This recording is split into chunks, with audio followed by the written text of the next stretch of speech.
ആദ്യമായി ഞാൻ മുനമ്പത്തെ ജനങ്ങളെ അഭിനന്ദിക്കുകയാണ്. കാരണം കേരളത്തിൻ്റെ മനസാക്ഷിയെ ഉണർത്തുവാൻ നിങ്ങൾക്ക് സാധിച്ചു.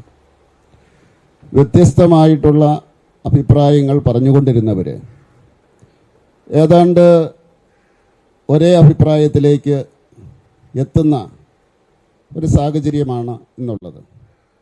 നിങ്ങളുടെ കൂടെ നിൽക്കും എന്നാണിപ്പോൾ എല്ലാവരും പറയുന്നത്. ചില അവസരങ്ങളൊക്കെ ഉണ്ടായിരിക്കാം. അത് ജനകീയ ശക്തിയുടെ ഫലമായിട്ടാണ്. നിങ്ങൾ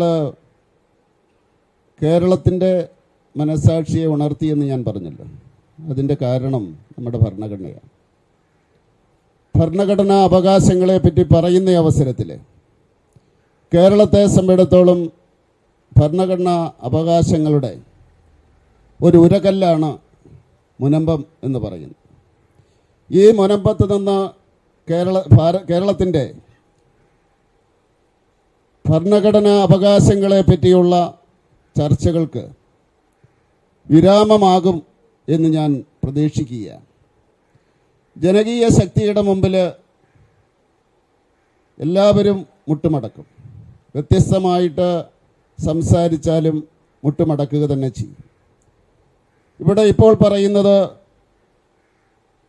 ഇവിടെ ഒരു ജുഡീഷ്യൽ കമ്മീഷനുണ്ട്, അവർക്ക് പരിഹരിക്കാൻ സാധിക്കും എന്നുള്ള അവകാശവാദമുണ്ട്.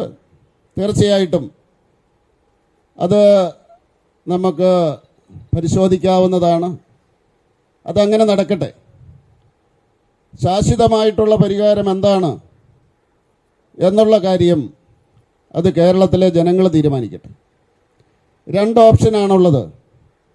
ഒന്ന് ജുഡീഷ്യൽ കമ്മീഷനും മറ്റൊന്ന് ഭേദഗതിയും. നിയമ ഭേദഗതിയും അത് രണ്ടുമാണ് ഓപ്ഷനിലുള്ളത്. ജുഡീഷ്യൽ കമ്മീഷന് സാധിച്ചില്ല എങ്കിൽ ഞങ്ങളുണ്ട് കൂടെ. ഞങ്ങളെന്ന് പറയുന്നത് ഞാനുണ്ട്, കേന്ദ്ര സർക്കാരുണ്ട്, ഭാരതീയ ജനതാ പാർട്ടിയുണ്ട്. ഭാരതീയ ജനതാ പാർട്ടി ഏറ്റെടുത്ത ഒരു വിഷയവും ഇന്ന് വരെയും അത് പരിഹരിക്കാതിരുന്നിട്ടില്ല. എന്തൊക്കെ പ്രതിബന്ധങ്ങളുണ്ടെങ്കിലും ആരൊക്കെ എതിർത്തിട്ടുണ്ടെങ്കിലും അത് പരിഹരിച്ച ചരിത്രം മാത്രമേ ഭാരതീയ ജനതാ പാർട്ടി ഏറ്റെടുത്തിട്ടുള്ളൂ. എന്തെന്ത് ആക്ഷേപങ്ങൾ ഓരോ കാലഘട്ടത്തിൽ BJPയെ പറ്റി പറഞ്ഞിട്ടുണ്ടായിരുന്നു. അത് നിങ്ങൾക്ക് പരിഹരിക്കാൻ സാധിക്കില്ല, അത് നിങ്ങൾ പരിഹരിക്കില്ല, ജനങ്ങളെ കബളിപ്പിക്കുകയാണ് എന്ന് പറഞ്ഞ ഓരോ കാര്യങ്ങളും എണ്ണി നരേന്ദ്രമോദിയുടെ സർക്കാർ നടപ്പിലാക്കിയിട്ടുണ്ട്. അതുപോലെ നിങ്ങൾക്ക് വിശ്വസിക്കാം, നിങ്ങളുടെ പ്രശ്നം നരേന്ദ്രമോദിയുടെ സർക്കാർ അത് നടപ്പിലാക്കുക തന്നെ ചെയ്യും.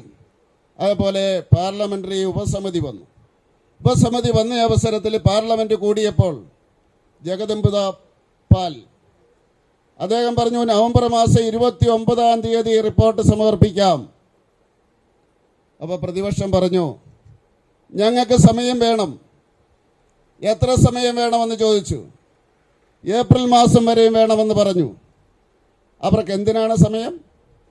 ഇത് പരിശോധിക്കാൻ വേണ്ടിയല്ലേ? പരിശോധിച്ചിട്ട് ഭരണഘടനയിൽ അവർ വിശ്വസിക്കുന്നുണ്ടെങ്കിൽ ഈ ബില്ലിനെ അവർ പിന്തുണയ്ക്കുക തന്നെ ചെയ്യും. പിന്തുണച്ചില്ല എങ്കിൽ പല രാഷ്ട്രീയ പാർട്ടികളും ഈ കേരളത്തിൽ നിന്ന് അപ്രത്യക്ഷമാകുമെന്ന് പറയാൻ ഞാൻ ആഗ്രഹിക്കുകയാണ്. കാരണം ജനഹിതം അംഗീകരിക്കാതെ ആർക്കും മുന്നോട്ട് പോകാൻ സാധിക്കില്ല.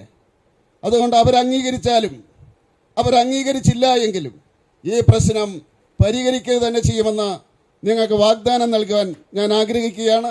ഇവിടെ നിരാകാരമിരിക്കുന്ന എല്ലാവർക്കും ആശംസകൾ നേർന്നുകൊണ്ട് ഞാൻ എൻ്റെ വാക്കുകൾ ഉപസംഹരിക്കുന്നു. നന്ദി, നമസ്കാരം.